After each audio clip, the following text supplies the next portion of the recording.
దశల వారీగా సాల్వ్ అయ్యే విధంగా తప్పకుండా దీన్ని పరిష్కరిస్తాం అధ్యక్ష. అన్నీ నోట్ చేసుకున్నాం. గౌరవ సభ్యులు డాక్టర్ రామచంద్ర నాయక్ గారు.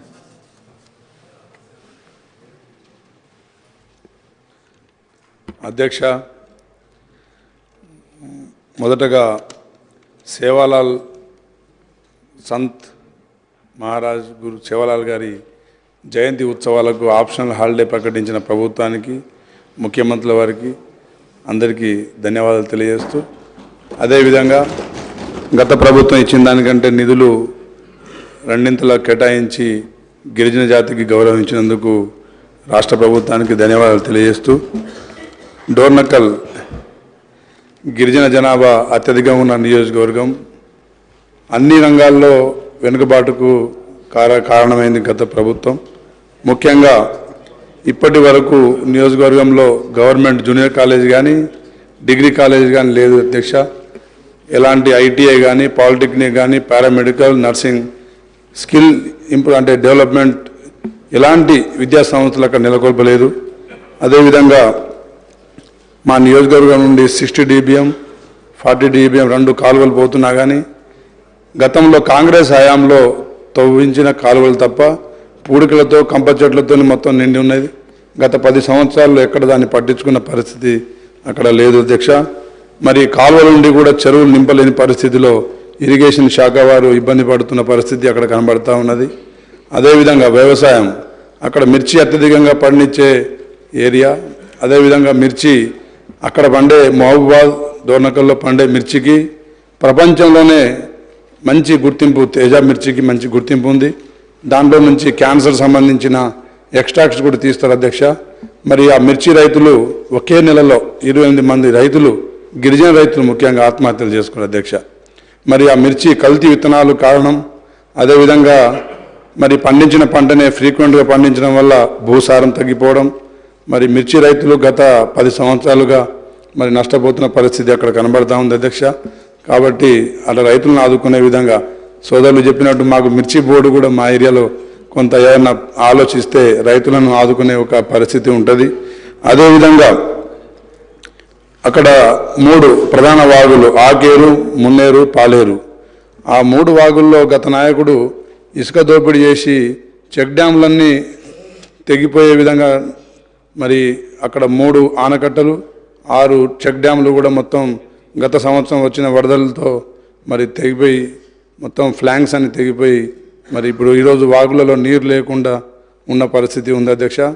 కాబట్టి ఆ వాగులను ఇమ్మీడియట్గా రీస్టోర్ చేసి మరి వచ్చే వర్షాకాలానికి రైతులకు ఆదుకునే విధంగా చర్యలు తీసుకోవాలని చెప్పేసి కోరుకుంటా ఉన్నా. గత ప్రభుత్వం మండలానికి 50 పడకల ఆసుపత్రులు, నియోజకవర్గానికి 100 పడకల ఆసుపత్రి ఇస్తామని చెప్పి మరి ఎంతో ముద్దుగా చెప్పారు కానీ ఎక్కడ 2 అంటే మొత్తం నియోజకవర్గంలో 2 PHCలు గత కాంగ్రెస్ హయాంలో కట్టినవి ఉన్నాయి. ఒక్కొక్క PHCలో ఒక్కొక్క మెడికల్ ఆఫీసర్ మాత్రమే ఉన్నారు అధ్యక్ష. మరి 2 లక్షల జనాభా ఉన్న మరి నియోజకవర్గంలో 2 మెడికల్ ఆఫీసర్స్తో సమస్యలు పరిష్కారం కాదు. కాబట్టి అక్కడ మెడికల్ ఆఫీసర్స్ని అదేవిధంగా నర్సింగ్ స్టాఫ్ను కూడా రిక్రూట్ చేయాల్సిందిగా కోరుతున్నా అధ్యక్ష. అదేవిధంగా డోర్నకల్ నియోజకవర్గం నుండి ఒక నేషనల్ హైవే, అదేవిధంగా సీతారామ ప్రాజెక్ట్ 2 పోతున్నాయి అధ్యక్ష. మరి ఒకే విలేజ్లో ఒకే సర్వే నెంబర్లో మరి సమానమైన మరి పరిహారం ఇవ్వకుండా అదొక సమస్య. అదేవిధంగా 6 సంవత్సరాల క్రితమే భూమి అక్వైర్ చేశారు కానీ ఎలాంటి చెల్లింపులు ఇంకా గత ప్రభుత్వం చేయలేదు అధ్యక్ష. దాంతో మరి ఆ రోజు 9 లక్షలకు 8 లక్షలకు ఇచ్చేసిన రైతులు ఈరోజు భూముల రేట్లు పెరిగి 40 లక్షల దాకా అయింది అధ్యక్ష. కాబట్టి వారికి ఇప్పటికైనా చెల్లించాలి, లేదంటే వారి పరిహారాన్ని పెంచాలని చెప్పేసి రైతులు డిమాండ్ చేస్తారు అధ్యక్ష. అదేవిధంగా విద్యా సంస్థలు ఐటీఐ కానీ ఇలాంటి కొన్ని గిరిజన ప్రాంతంలో వారికి ప్రత్యేక ఒక మైదాన ప్రాంత ఐటీడీఏ కూడా ఒకటి కేటాయించాలని చెప్పేసి తమ ద్వారా కోరుతున్న అధ్యక్ష. ఇక భగీరథ సమస్యలు, మరి మిషన్ భగీరథ గ్రిడ్ అబ్బాయపాలెం అనే మా మరిపేడ పక్కనే ఉంది అధ్యక్ష.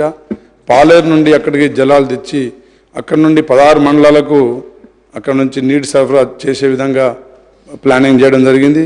కానీ మరి ఇంకా మెయింటెనెన్స్ మెగావా మన కాంట్రాక్ట్ వారి చేతుల్లోనే ఉంది.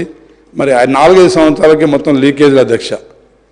ఇక మెయింటెనెన్స్ పీరియడ్ అయిపోయిన తర్వాత ఇక అది ఏ విధంగా మరి మెయింటైన్ అవుతుందో ఒక ఆగమ్య గోచరమైన పరిస్థితి ఏర్పడే పరిస్థితి ఉంది అధ్యక్ష. ఈ విలేజ్ స్థాయికి వస్తే సర్పంచ్లకు నిర్వహణ ఇవ్వలేదు గత ప్రభుత్వం.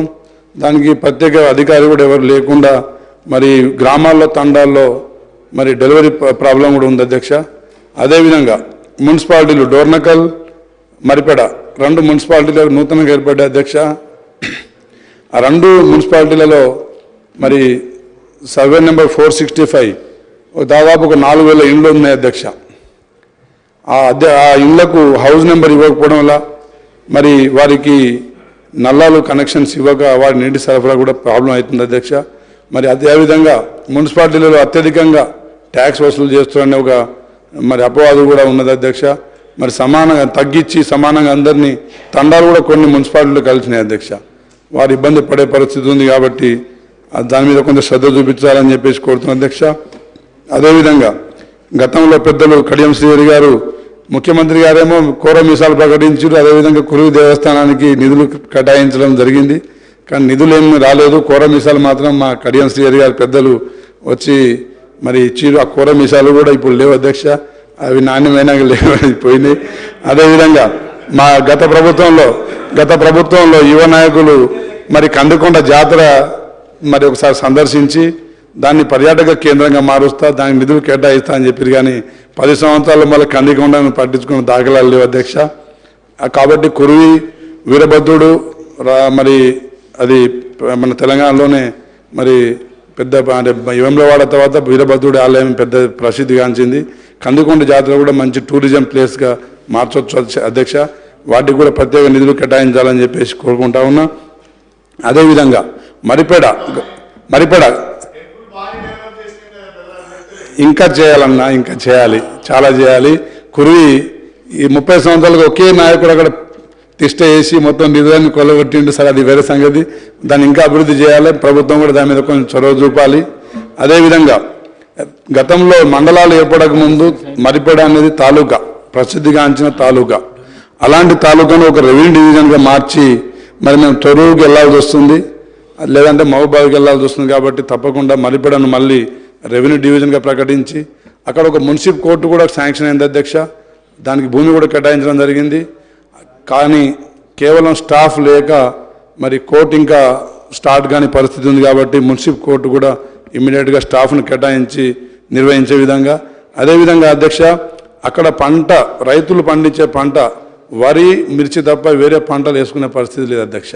ఎందుకంటే కోతులు మరి గత ప్రభుత్వంలో హరితాహారం అనే ప్రోగ్రాం మంచి ప్రోగ్రాం అధ్యక్ష. గ్లోబల్ వార్మింగ్ తగ్గించడానికి మంచి ప్రోగ్రాం.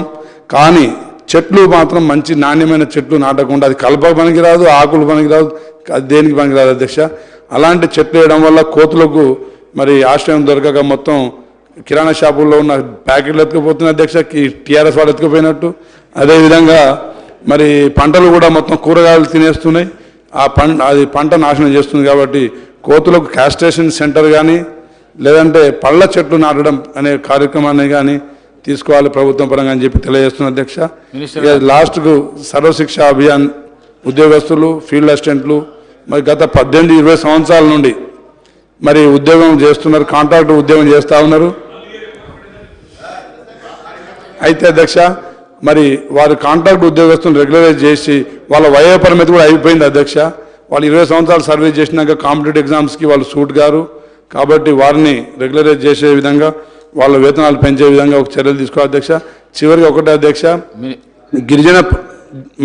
మన గిరిజన జాతి ఎక్కువ పార్లమెంట్ మహబూబాద్ మరి ఎంటెక్లు పిహెచ్డీలు చేసిన స్కాలర్స్ కూడా 14 సంవత్సరాలు ఉద్యమ సమయంలో మళ్ళీ గత 10 సంవత్సరాలు ఈ నియామకాల నోటిఫికేషన్ల కోసం వేచి చూసి క్యాటరింగ్ పనులు హమాలి పనులు చేసుకుంటారు అధ్యక్ష.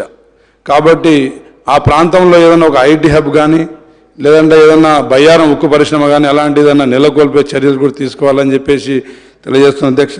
ఈ అవకాశం ఇచ్చినందుకు మీ అందరికీ ప్రత్యేక ధన్యవాదాలు తెలియజేస్తూ ముగిస్తున్న అధ్యక్ష. మినిస్టర్ గారు సార్, గౌరవ శాసనసభ్యులు వారు చెప్పిన విషయాల దగ్గర నిన్ననే సంత్ శ్రీ శ్రీ శ్రీ సేవాలాల్ మహారాజ్ జయంతి ఉత్సవాల సందర్భంగా అక్కడికి వెళ్ళడం జరిగింది అధ్యక్ష. అక్కడ కూడా కొన్ని సమస్యలు చెప్పాను.